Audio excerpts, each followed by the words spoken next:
Dushyant USP, आप counter reaction दीजिएगा, एक बार उनकी बात आने दीजिए। इस महामहिम का अपमान है ये महामहिम का अपमान है। एक बार उनको कंप्लीट करने देते हैं सर, एक बार कंप्लीट। अच्छा, जब देने पर उन्होंने सवाल उठाया था तब महामहिम नजर नहीं आए थे आपको? तब महामहिम नहीं थे जब उन्होंने सवाल उठाया। जब नागर जी उन्होंने सवाल उठाया तब महामहिम नहीं थे, तब देने वाले महामहिम नहीं थे। अब जो मैंने जवाब दिया तो देने वाले महामहिम हो गए। ये मैं इसलिए कह रहा हूं कि ये दो लड़कों का प्रयोग पहले भी फेल हो चुका है, खाट खड़ी हो चुकी है, खाट रैली करते करते अब दोबारा फिर है। और मैं नहीं कह रहा, ये जो इनके लगातार साथ रहते थे आरएलडी वाले, अजीत सिंह जी का है। मैं उत्तर प्रदेश की दो और पार्टियों का आपको नारा बताता हूं। चढ़ गुंडन की छाती पर, मोहर लगाओ हाथी पर, ये बसपा का था। और आरएलडी के अजीत सिंह बोलते थे, जिस गाड़ी में हो सपा का झंडा समझ लो उसमें बैठा है गुंडा। ये कोई बीजेपी नहीं कह रही, उत्तर प्रदेश की जनता, उत्तर प्रदेश के तमाम राजनीतिक दलों का एकमात्र यही राय थी और ये सबने देखा। पहले दुष्यंत जी, दुष्यंत जी फिर आ रही हूँ, एक एक कर सर। मैं पार्टी का मैं के नाते जवाब दे दूं जो मैं आ रही हूँ सर, एक बार आप दोनों बातों का एक साथ जवाब दे दीजिएगा। दुष्यंत, मैं एसएन सिंह जी से यही कहना चाह रहा हूँ, आपने कहा कि वे समाजवादी पार्टी मतलब गुंडों की पार्टी। गौतम बुद्ध नगर से जो सपा के प्रत्याशी थे वो दुनिया के पहचाने जाने माने चाइल्ड स्पेशलिस्ट हैं। दूसरा आपको बताना चाहता हूँ, कैराना से जो समाजवादी पार्टी की प्रत्याशी हैं इकरा हुसैन, वो दुनिया की प्रतिष्ठित यूनिवर्सिटी से मैनेजमेंट का पढ़ाई उन्होंने पढ़ी है। तो आप हर एक किसी को गुंडा कह के आप नैरेटिव सेट मत करिए, आप अपनी बात बताइए, आप मुझे गलत साबित करिए। मैं आपके यहाँ कह रहा हूँ कि 100 बेरोजगार में से 83 बेरोजगार युवा है और ग्रेजुएट है। आपके पास अगले 5 साल के लिए उनको रोजगार देने का क्या प्लान है?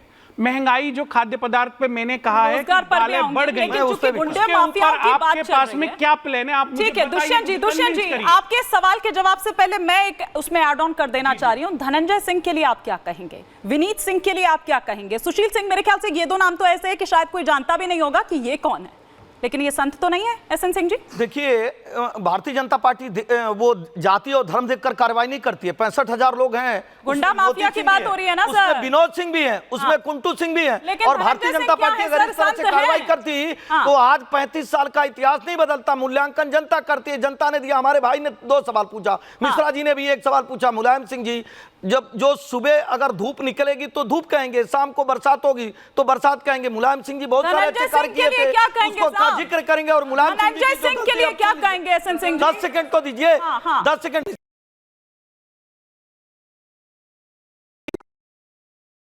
प्रधानमंत्री जी संदेश खाली की भी बात करते हैं, जहां कांग्रेस के राष्ट्रीय अध्यक्ष से पूछा जाता है, कहते हैं अरे हटाइए माइक, ये सब तो होता रहता है। प्रधानमंत्री जी ये भी कहते हैं कि बड़ा पेड़ गिरता है तो इतनी गलती होती है कि सिखों की हत्याएं हो जाती हैं, उनकी आबरू लूट जाती है। और 7,000 छोटे मोटे नहीं, 7,000 दुष्कर्म की घटना राजस्थान में कांग्रेस की सरकार रहते हुई। उत्तर प्रदेश में देख लीजिए, 700 दंगे उत्तर प्रदेश में हुए, कोई छोटे मोटे दंगे नहीं हुए।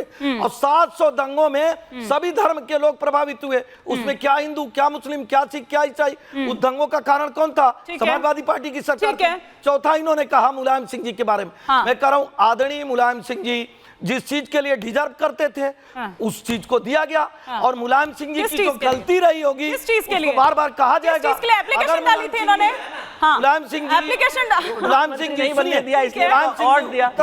मुख्यमंत्री, देश के रक्षा मंत्री, उत्तर प्रदेश के बड़े नेता, जो अच्छे कार्य किए होंगे निश्चित तौर पे महामहिम सम्मानित करेंगी। लेकिन राष्ट्रपति का चुनाव होता है, राष्ट्रपत्नी कहना, राष्ट्रपति का अपमान करना, एक आदिवासी का अपमान करना। ठीक है, आप जवाब ले लेती हूँ मिश्रा जी फटाफट से, फिर प्रोफेसर साहब का रुख करूंगी। मैं आप हिमानी जी ब्रेकिंग न्यूज चलाइए कि यहाँ पर भारतीय जनता पार्टी ने एक्सेप्ट कर लिया है कि वो पॉलिटिकली मैनेज करने के लिए अवार्ड देते हैं, पद्म विभूषण भी देते हैं, शायद होता है भारत रत्न भी दिया होगा चौधरी चरण सिंह अवस्थी जी ने कहा था। हाँ, चौधरी चरण सिंह जी को भी दिया होगा। और मुझे लगता है अभी कहा है, उन्होंने कहा है मुलायम सिंह को अवार्ड इसलिए दिया गया था कि क्यों दिया था? 10 लोगों को पुरस्कार दिए हैं। चुनाव आयुक्तों को मंत्री बनाए हैं भैया। भारत रत्न क्या मैनेज करने के लिए दिया था? बस मेरा इतना ही सवाल है आपसे। ठीक है प्रोफेसर साहब। हिमानी जी, कानून व्यवस्था को नापने का जो तरीका एनसीआरबी है, जब योगी जी झूठ बोल सकते हैं, खुली रैली में झूठ बोल सकते हैं, अपनी सरकार के टाइम के भी निकालिए ना सर। दंगा नहीं हुआ। एनसीआरबी ने अभी आंकड़े देना थोड़ी ना शुरू किए। अपनी गिना दीजिए, अपनी सरकार के टाइम के आंकड़े भी दीजिए सर। एनसीआरबी में कहां दंगे हैं? ठीक है, यही गिनाइए। हिमानी जी आज का दिखाइए। 19 दंगे, 24 रेप, 7650 क्राइम प्रतिदिन। एक बार उनको कंप्लीट करने दीजिए। हाँ, आप एनसीआरबी उत्तर प्रदेश में 17 से लेकर, अरे आज का दिखाइए अभी खोल के, अभी दिखाइए, अभी दिखाइए ना। एक बार उनको बोलने दीजिए, कंप्लीट करने दीजिए, फिर उसके बाद। लेकिन आप फिर उनके बीच में नहीं बोलेंगे। दंगे हुए हैं उत्तर प्रदेश के अंदर, कैन के में 1.5 लाख दंगे हुए हैं। ऐसे हो जाएगा, दिखाओ तो। एहसन सिंह साहब झूठ बोले कोई बात नहीं, लेकिन देश की जनता ये जानती है, जिसके जिले में जब घटना होती है, अभी मैंने साड़ों की घटना नहीं बताई है, साड़ों से लाखों लोगों की जान चली गई है, उसका कोई एफआईआर नहीं होता है। बड़े साड़ों को तो ठिकाना लगाया गया, अगर हम उसको जोड़ देंगे तो उत्तर प्रदेश साड़ों को ठिकाने लगाया गया, उस पे नहीं जिक्र और महिला अपराध में, बाल अपराध में नंबर 1 चला जाएगा वो। अरे हिमानी जी, इनके जो साड़ थे ना, उनको ठिकाने लगाने का कार्य किया गया। साड़ तो आप क्या है भाई? 600 करोड़ खुद ही मान रहे हैं, 600 आप क्या खुद ही मान रहे हैं? मैं झूठा 600 करोड़ की आपके नेता का स्टेटमेंट है, आप हम दूसरे मत पूछ रहे हैं, आप बताइए। बता नहीं रहे साड़ अपने आप हैं। को खुद एनसीआरबी मानते का हैं। रिपोर्ट दिखाइए, आपके नेता मानते हैं। एनसीआरबी का रिपोर्ट दिखा दीजिए। एक-एक कर प्लीज, एक-एक कर। नहीं दिखाइए, दिखा के जाइए। हम तो दिखा रहे हैं आपका 19 दंगे पर डे। अच्छा भाई, पर डे एक 19 मिनट, दंगे। आप दोनों को रोक रहे हो। अगर इस तरह से होगा और बड़ा करके नहीं, अगर आप दोनों एक साथ बोलेंगे तो मुझे रोकना पड़ेगा। आप दिखाइए। एहसन सिंह जी और प्रोफेसर साहब, आज सुनिए, अगर आप इस तरह से करेंगे तो मुझे दोनों को रोकना पड़ेगा। देखिए, ओवरलैपिंग नहीं। हाँ, आज पंजाब, एक सेकंड ना, एक सेकंड, ये एहसन सिंह वर्सेस प्रोफेसर धर्मेंद्र यादव थोड़ी चल रहा है ये मैच। एक सेकंड, ये एहसन सिंह वर्सेस प्रोफेसर धर्मेंद्र यादव थोड़ी ना चल रहा है। अब अवस्थी जी कुछ रिएक्ट करना चाह रहे हैं, एक बार उनका पॉइंट भी आ जाए यहाँ पर। मुझे तो वो तस्वीर अच्छी लगती है जिसमें अपराधी अपने गले में तख्ती टांग के आते हैं कि हमारा एनकाउंटर मत करना, हम अपने अपराधों के लिए माफी मांगने आए हैं, उसके लिए सजा भुगतने आए हैं। उत्तर प्रदेश की जनता के लिए इससे बेहतर तस्वीर, इससे बेहतर परिदृश्य नहीं हो सकता है। उत्तर प्रदेश की जनता ही इस बात का जवाब देगी कि वहां पे कानून व्यवस्था सुधरी है या बिगड़ी है। जिस 35,000 दंगों की बात कर रहे हैं, वो ना मीडिया में कहीं देखा, ना कहीं लोगों को मालूम चला वो दंगे कहाँ हो गए।